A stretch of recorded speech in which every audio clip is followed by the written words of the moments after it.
오늘 역대하 33장 말씀을 통해서 본문 말씀 가운데서 하나님의 지혜를 얻는 놀라운 축복이 우리에게 넘치게 될 줄로 믿습니다.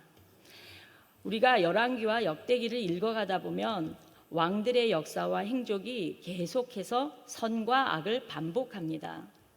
선한 왕이 있는가 하면 악한 왕이 있고, 또 악한 왕이 있는가 하면 선한 왕이 있습니다.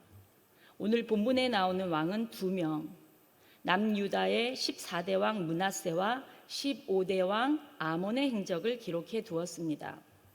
14대 왕 므낫세의 아버지는 그 유명한 히스기야입니다. 최근 며칠 동안 히스기야의 행적을 보았는데요. 히스기야 왕은 정말 하나님을 여러모로 사랑하려고 노력했고, 종교를 개혁했고, 스스로 새로워지려고 했던 왕이지요. 그가 죽자 그 아들 므낫세가 왕위에 오르는데 그때 나이가 12세입니다. 그리고 55년을 통치하였는데 악하기로 악한 행적으로 나라를 엉망으로 만들었습니다. 여러분, 이 므낫세라는 이름을 처음 지은 사람은 바로 요셉입니다. 요셉의 2 아들 에브라임과 므낫세, 기억하시죠? 이 므낫세라는 이름의 뜻은 잊어버린다는 뜻입니다. 잊어버린다. 이 이름을 처음 지은 요셉은 형들에게 죽을 위기를 넘기고 그리워하는 아버지, 늘 평생 그리워했던 친동생 베냐민을 이제 다 잃고 애굽에 팔려서 종으로 살아가다가 하나님의 은혜로 애굽의 총리가 되었고, 그 후에 하나님께서 지금까지 그에게 찾아왔던 모든 고난과 슬픔을 기쁨으로 바꾸어 주시고, 하나님이 그의 인생을 통치하시는 것과 인생 역전의 기회를 허락하시는 것을 보고서 자기 첫째 아들의 이름을 므낫세라고 짓는데, 내가 그동안 겪었던 나의 인생에 찾아왔던 모든 고난과 아픔과 눈물을 잊어버리고 이제는 나를 축복하신 하나님만 기억하고 살겠다라고 하는 뜻으로 그 이름을 지었습니다. 그리고 그의 둘째 아들에게는 에브라임이라고 이름을 지었는데, 에브라임의 뜻은 창성하다는 뜻입니다. 하나님이 나로 나의 수고한 땅에서 창성하게 하셨다라는 의미를 담아서 에브라임이라고 이름을 지었는데, 이 2 이름 속에는 요셉의 간절한 소망을 담아서 지었을 것입니다. 교회 성도님들 가운데서도 자녀의 이름을 예랑이, 영광이, 찬양, 지혜, 믿음, 은혜, 이런 부모님의 믿음을 담은 이름들을 많이 지어주시지요.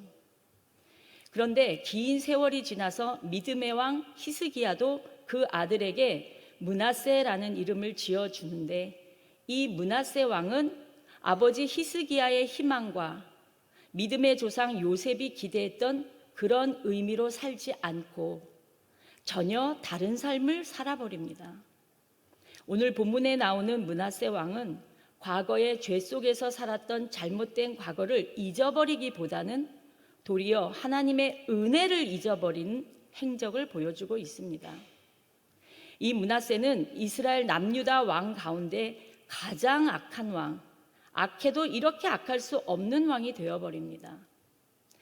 여러분, 하나님이 주신, 부모님이 주신 이 이름을 사용하는 사람이 그 인생을 어떻게 살아내느냐에 따라서 그 이름대로 축복을 받느냐, 아니면 하나님의 뜻을 배반하고 오히려 징계를 받느냐, 그것을 생각해 볼 때 오늘 우리가 읽은 이 므낫세 왕은 그 이름의 뜻대로 잊어버렸는데 도대체 뭘 잊어버린 것입니까?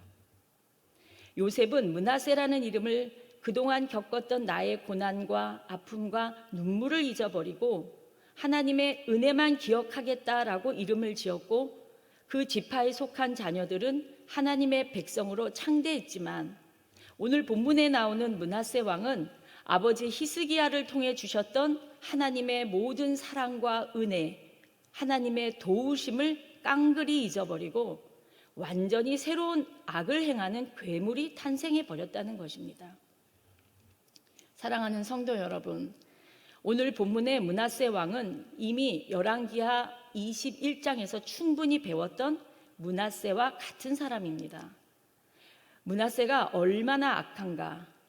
오늘 본문 2절부터 9절까지 읽어보시면 손가락으로 다 셀 수 없을 정도로 하나님의 말씀을 거스리고 우상에 푹 빠져서 하나님 보시기에 참을 수 없는 악을 행한 왕이었는데, 게다가 55년 동안 가장 오랜 통치를 하였습니다. 가장 오랜 통치를 하는데 가장 악해요. 어떤 때는 이런 생각이 들 때가 있습니다. 아니, 하나님은 왜 이렇게 일을 하시나? 다른 더 선한 왕들도 많은데 선한 왕들은 더 빨리 통치를 끝나게 하고 데려가시면서 왜 므낫세는 이렇게 악한 왕인데 55년간 제일 오랫동안 통치하도록 왜 하나님은 보고 계시는가? 우리는 이해가 안 될 때가 있습니다. 그런데 여러분, 이 므낫세 왕의 악행은 열왕기하 21장에서 똑같이 기록되었습니다. 그러면 역대하 33장에는 왜 같은 기록을 하고 있는가라고 생각되시겠지만, 열왕기에서는 기록되지 아니한 내용이 역대기에는 기록되어 있습니다. 그것은 오늘 본문 11절 이후의 내용입니다.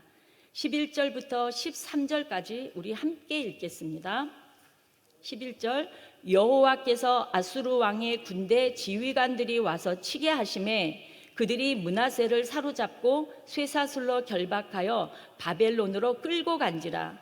그가 환난을 당하여 그의 하나님 여호와께 간구하고 그의 조상들의 하나님 앞에 크게 겸손하여 기도하였으므로 하나님이 그의 기도를 받으시며 그의 간구를 들으시사 그가 예루살렘에 돌아와서 다시 왕 위에 앉게 하심에 므낫세가 그제서야 여호와께서 하나님이신 줄을 알았더라. 아멘. 므낫세 왕이 바벨론으로 끌려가서 크게 환난을 당한 후 하나님께 회개 기도하니 하나님께서 그의 기도를 받으시고 다시 왕 위에 앉게 하심에 그제서야 여호와께서 하나님이신 줄을 알았더라는 것입니다. 이 본문에서 말하고자 하는 핵심은 므낫세가 비록 악하였으나 환난을 당한 후 깊이 회개하고 이제 어떻게 살 것인가를 고민하고 지금까지의 삶을 돌이키고 모든 잘못을 뉘우쳤다는 것입니다. 누구나 죄를 지을 수 있습니다. 그 대가로 하나님의 징계를 받고 바벨론으로 잡혀갔다 올 수 있습니다. 문제는 그 다음의 삶입니다. 고난을 겪은 후의 삶. 한번 고난을 만난 다음에 회개하고 하나님 앞으로 돌아오는 삶을 사느냐, 아니면 내가 왜 그 고난을 받아야 하느냐고 분통해하며 더 방탕하게, 더 악하게 사느냐, 이것을 깨닫고 이제라도 하나님 앞으로 돌아오라는 이것이 역대기의 관점이고 관심인 것입니다. 그러니까 지금 이 본문은 므낫세가 얼마나 선하냐 악하냐가 아니라 그렇게 악했던 사람의 최후 인생이 어떻게 마무리되었느냐, 그것을 보라는 것입니다. 본문 10절에 보면 여호와께서 므낫세와 그의 백성에게 이르셨으나 그들이 듣지 아니했죠. 그래서 어떻게 하셨나요? 11절, 여호와께서 아수르 왕의 군대 지휘관들이 와서 치게 하심에 그들이 므낫세를 사로잡고 쇠사슬로 결박하여 바벨론으로 끌고 간지라. 자, 열왕기에 없는 이 이야기, 바로 하나님이 하나님 앞에 악하게 행하는 므낫세를 바벨론으로 쇠사슬로 결박하여 끌고 갔다라고 하는 이야기가 들어 있습니다. 열왕기에서는 무시하고 넘어간 이 내용을 역대기는 왜 적었겠습니까? 이 이스라엘은 과거에 바벨론의 포로로 한번 갔다 왔잖아요. 바벨론에 끌려가는 느낌이 어떤 것인지, 포로된 느낌이 어떤 것인지를 알아요. 그러니까 돌아온 백성들에게 너희가 포로로 잡혀갔다 온 것처럼 이 므낫세도, 이 악한 왕도 갔다 왔다. 이 악한 왕이 하나님의 통치 가운데 있었기 때문에 하나님은 그를 사랑하셔서 징계하셨고 포로가 되어서 갔다 왔다. 자, 그러면 이제 그 이후로 어떻게 살 것인가? 이게 중요한 것입니다.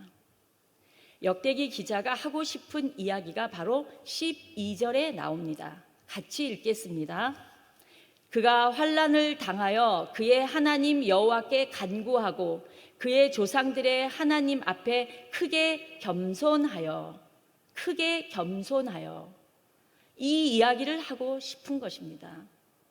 므낫세는 악한 왕, 나쁜 왕 이게 아니라 그래서 어떻게 그 악한 왕을 하나님께서는 그의 인생을 어떻게 마무리하게 하셨는가?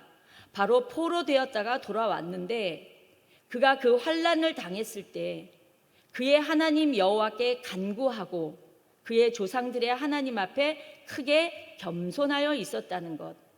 이것을 우리가 알아야 하고 우리가 그렇게 해야 할 일이다라는 것입니다. 우리가 죄의 굴레에 빠져서 죄의 포로로 잡혀갔더라도 하나님의 은혜로 돌아오고 그래서 우리는 이제 하나님 여호와께 모든 잘못을 뉘우치고 하나님 앞에 크게 겸손해야 된다는 것을 오늘 이 성경을 읽는 우리에게 강조하고 있는 것입니다. 본문 13절을 제가 다시 읽겠습니다. 기도하였으므로 하나님이 그의 기도를 받으시며 그의 간구를 들으시사 그가 예루살렘에 돌아와서 다시 왕위에 앉게 하심에 므낫세가 그제서야 여호와께서 하나님이신 줄을 알았더라. 이 말씀을 꼭 기억해 두시기 바랍니다. 이제 오늘 본문에 나오는 두 번째 왕입니다. 본문 21절부터 보면 므낫세 아들 아몬의 행적이 나옵니다. 21절부터 제가 빨리 읽겠습니다.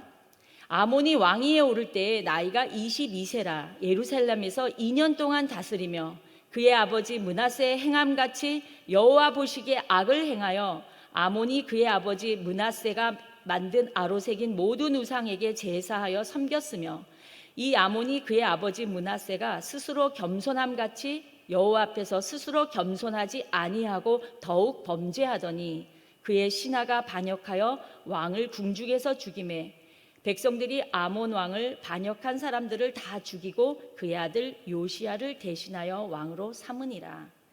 이렇게 아몬에 대한 이야기로 오늘 33장이 끝납니다. 그럼 므낫세와 아몬의 차이가 뭘까요? 므낫세도 악하고 아몬도 악했어요. 그런데 아몬은 아버지 므낫세처럼 회개하지 않았다는 거예요. 회개하지 않았다. 자, 악한 걸로 치면 므낫세만큼 악한 왕은 없죠. 그런데 가장 악한 왕 므낫세가 회개하고 하나님께로 돌아왔어요.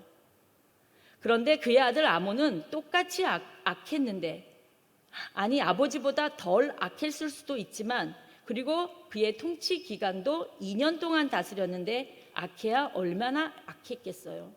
55년을 악하게 사는 므낫세와 비교되었겠어요? 비교가 안 되죠. 그 악행을 판사가 판결을 내린다면 므낫세는 무기징역 정도라면 이 아몬은 2, 3년형이나 집행유예쯤 되겠죠. 그런데 그렇게밖에 죄를 안 지었지만 아몬은 끔찍한 최후를 맞아요. 왜요? 회개하지 않았기 때문이에요. 즉 역대기의 관심은 그가 얼마나 죄인이냐가 아닙니다. 55년 동안 죄 지었냐, 2년 동안 죄 지었냐, 이 차이가 아니라 관심은 뭘까요? 회개했냐 안 했냐예요. 왜일까요? 하나님의 관점에서 그 중심을 보시기 때문에 그런 것입니다. 사람의 관점은 그 행위의 양을 보지만 하나님의 관점은 그 본질을 보시기 때문입니다.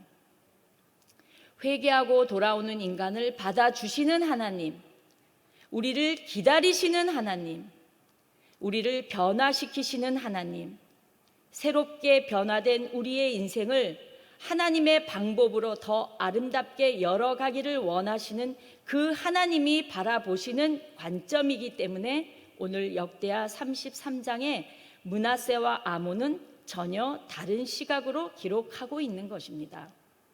열왕기적 시각으로 보면 므낫세가 훨씬 나쁘죠. 그런데 역대기의 시각으로 보면 아몬이 더 나쁜 것입니다. 성경은 우리에게 묻습니다. 네가 얼마나 죄 있냐고 묻지 않습니다.